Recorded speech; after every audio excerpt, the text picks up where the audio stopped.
Assalamualaikum warahmatullahi wabarakatuh. Perkenalkan, saya Revaldi Rizky Maulana dengan NIM 26050120130048 dari Oceanografi A. Di sini saya akan mempresentasikan hidrodinamika satu dimensi untuk memenuhi tugas akhir mandiri praktikum pemodelan oceanografi. Adapun konten yang akan dibahas di sini, yang pertama ada konsep teori, yang kedua penerapan dalam oceanografi, yang ketiga penerapan dalam program kita. Yang pertama yaitu konsep teori hidrodinamika satu dimensi. Menurut Hatta et al. 2018, hidrodinamika dapat didefinisikan sebagai salah satu cabang ilmu pengetahuan yang mempelajari gerak likuid atau gerak fluida cair, khususnya gerak air. Di mana memiliki arti air dan dinamika memiliki arti benda bergerak atau tenaga yang menggerakkan. Di mana model hidrodinamika itu merupakan model yang dibangun dari adanya proses-proses yang mempengaruhi pergerakan massa air. Untuk kondisi hidrodinamika merupakan salah satu aspek yang sangat berpengaruh terhadap proses-proses yang terjadi di pantai, terutama gelombang dan arus, yang bergantung pada bentuk dan karakteristik pantai. Pada praktikum pemodelan oceanografi ini, dilakukan atau melakukan pembuatan grafik hidrodinamika satu dimensi yang dilakukan dengan pembuatan model kecepatan arus dan elevasi muka air terhadap waktu dan ruang. Persamaan pembangun hidrodinamika satu dimensi sederhana adalah persamaan kontinuitas dan persamaan momentum. Hasil yang diperoleh adalah 4 grafik yang mewakili kondisi kecepatan arus dan perubahan elevasi terhadap waktu dan ruang.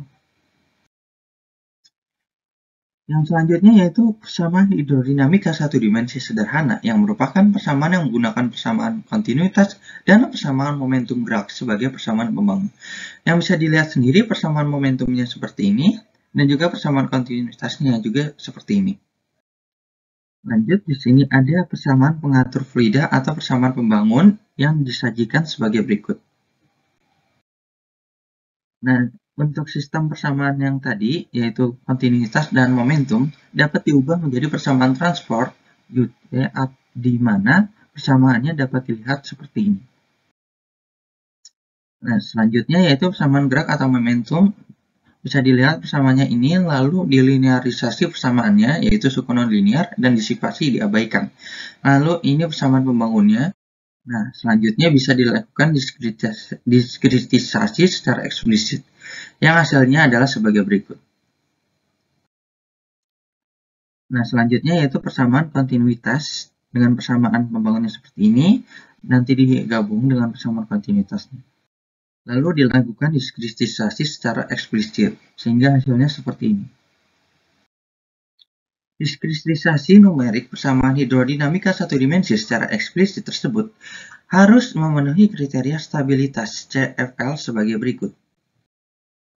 Nah, arti simbol yang ada di persamaan tadi yaitu U sebagai kecepatan sesaat, theta elevasi, H kedalaman terukur, G koefisien gravitasi bumi, dan A amplitudo. Oke, selanjutnya masuk ke bagian pengaplikasian dalam bidang oceanografi.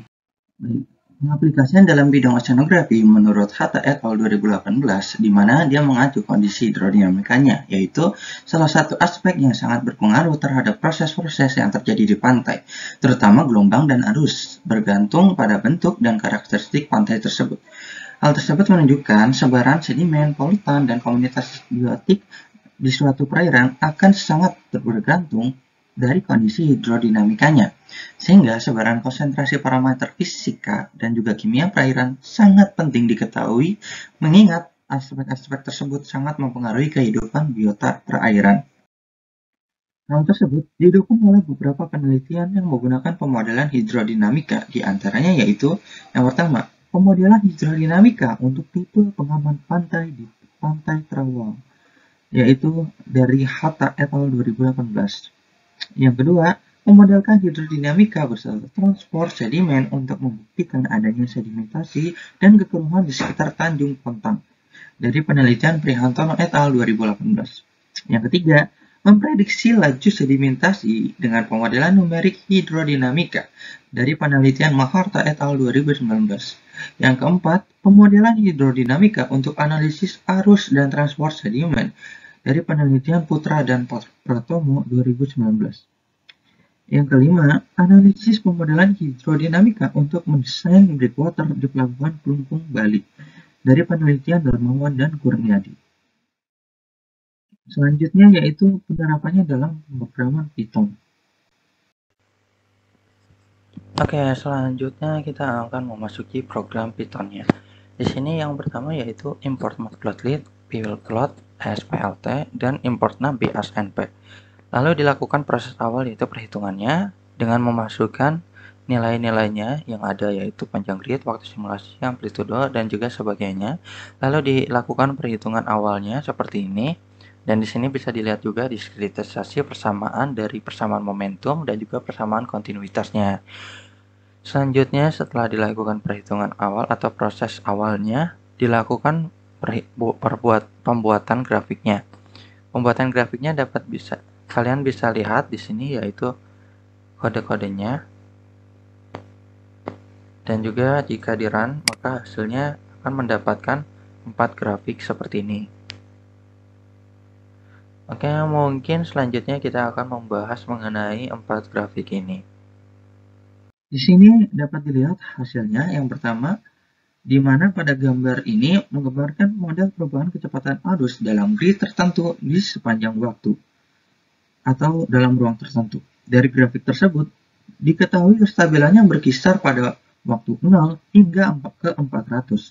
Dari grafik tersebut juga diketahui kecepatan arus terdapat pada rentang minus 0,15 sampai 0,15, di mana perubahan kecepatan arus dalam grid tersebut dilakukan pada waktu 0 hingga 1000. Sedangkan dari grafik tersebut dapat diketahui bahwa dari waktu ke 0 hingga 400 masih stabil. Akan tetapi dari waktu ke 400 hingga 1000 bisa dikatakan kurang stabil sesuai dengan grafik yang ada di sini. Selanjutnya yaitu gambaran dari pemodelan grafik hidrodinamika satu dimensi yang menggambarkan model perubahan elevasi permukaan air dalam grid tertentu di sepanjang waktu. Dari grafik tersebut diketahui kestabilannya berkisar pada waktu 0 hingga ke 400. Dari grafik ini juga diketahui elevasi permukaan air terdapat pada rentang minus 0,10 atau minus 0,1 hingga 0,1, di mana perubahan elevasi permukaan air dalam grid tersebut dilakukan pada waktu 0 hingga 1000. Sedangkan dari grafik tersebut dapat diketahui bahwa dari waktu ke 0 hingga ke 400 masih stabil. Akan tetapi, dari waktu ke 400 hingga 1000 bisa dikatakan kurang stabil sesuai dengan gambar dari grafik ini. Pemodelan grafik hidrodinamika satu dimensi pada gambar ketiga menggambarkan model perubahan kecepatan arus dalam waktu tertentu di sepanjang grid. Dari grafik tersebut diketahui kestabilannya berkisar pada waktu 0 hingga ke 70. Sedangkan dari grafik tersebut juga diketahui kecepatan arus terdapat pada rentang minus 0,14 hingga 0,14.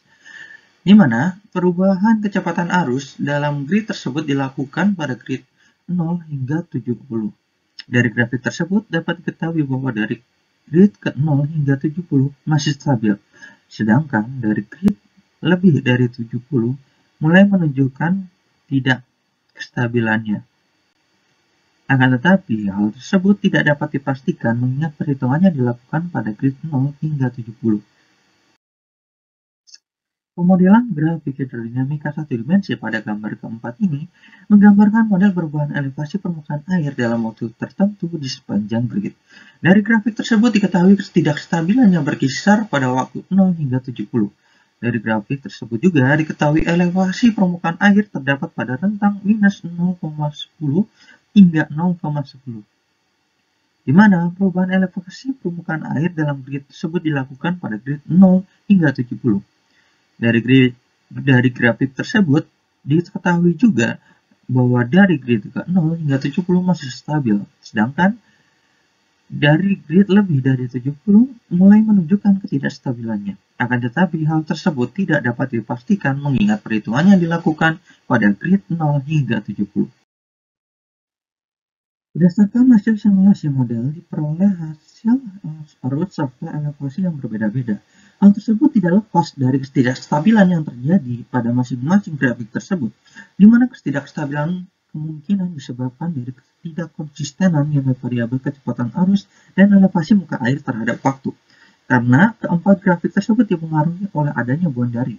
Menurut Triatmaja 2016, skema akan lebih stabil jika nilainya konsisten. Konsisten dimaksudkan jika semakin kecil antara tahapan jarak dan waktu yang digunakan, dan hasilnya juga mendekati hasil hitungan analisis. Dalam penjelasannya juga menyebutkan bahwa model yang berjalan perlu diperhatikan hal-hal seperti bersamaan pengaturnya, bisa saja ada kesalahan. Koefisien yang harus ada terkalibrasi perlu dikaji di laboratorium secara fisik. Data input dan batasan boundary condition harus diperhatikan karena kesalahan input akan memberikan kesalahan outputnya. Dan cara penyelesaian persamaannya juga harus benar dan sudah dikaji. Skema numerik dapat berjalan lebih stabil, biasanya ditambahkan disipasi buatan. Disipasi buatan mungkin mengurangi akurasi hasil, tetapi menjaga hasil output keluaran tetap stabil. Selain itu, hasil yang berbeda-beda tersebut tidak lepas dari nilai amplitudo dan kedalamannya. Amplitudo yang tinggi berakibat pada kecepatan dan elevasi permukaan air yang lebih besar pula. Sementara itu, perairan yang memiliki kedalaman besar akan cenderung memiliki kestabilan yang tinggi karena tidak dipengaruhi oleh gesekan dasar. Sementara itu, pada kedalaman yang rendah akan membentuk pola ketidakstabilan akibat adanya gesekan dengan dasar perairan. Sehingga bisa dikatakan bahwa nilai kecepatan arus dan elevasi muka air terhadap waktu dan ruang terlihat hampir sama dengan nilai amplitudo yang diberikan. Akan tetapi, terdapat faktor lain yang menyebabkan grafik tersebut berbeda. Hal tersebut dapat dilihat pada kecepatan arus terhadap waktu yang membentuk pola sinusoidal yang hampir sama dengan elevasi muka air terhadap waktu, dan juga kecepatan arus terhadap grid yang membentuk pola yang sama dengan elevasi muka air terhadap grid. Sehingga bisa dikatakan bahwa penentuan parameter sangat penting, khususnya untuk mengaruh kestabilan.